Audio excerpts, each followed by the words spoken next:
एक गांव में रामू नाम का एक किसान रहता था। वह बहुत ही ईमानदार और भोला भाला था। वह सदा ही दूसरों की सहायता करने के लिए तैयार रहता था।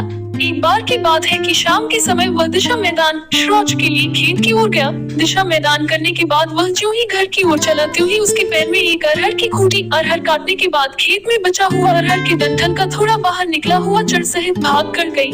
उसने सोचा कि यह किसी और के पैर में गड़ी, इससे अच्छा है कि इसे उखाड़ दूं। उसने जोर लगाकर खूंटी को उखाड़ दिया। खूंटी के नीचे उसे कुछ सोने की अशफियां दिखाई दी।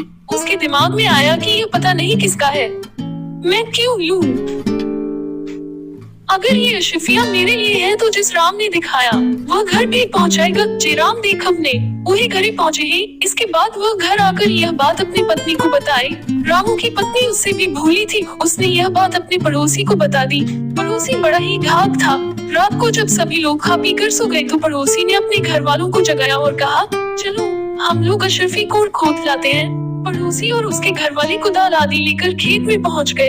उन्होंने बताई हुई जगह पर कोड़ा खोदा। सभी अवाक थे क्योंकि वहां एक नहीं पांच बटुलियां धातु का एक पात्र थी, पर सब में अशरफियां नहीं अपितु बड़े बड़े पहाड़ी बिच्छू थे। पड़ोसी ने कहा कि रामू ने हम लोगों को मारने की अच्छी योजना बनाई थी, हमें इसका प्रत्युत्तर देना ही होगा।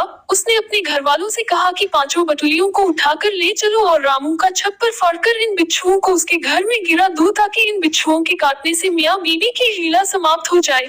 घर वालों ने वैसा ही किया और रामू के छप्पर को फाड़कर बिच्छुओं को उसके घर में गिराने लगे। लेकिन धन्य है ऊपर वाला और उसकी लीला, जब ये बिच्छू घर में आते थे तो अशरफी बन जाते थे। सुबह सुबह जब रामू उठा तो उसने अशरफियों को देखा। उसने भगवान को धन्यवाद दिया और अपनी पत्नी से कहा, देखी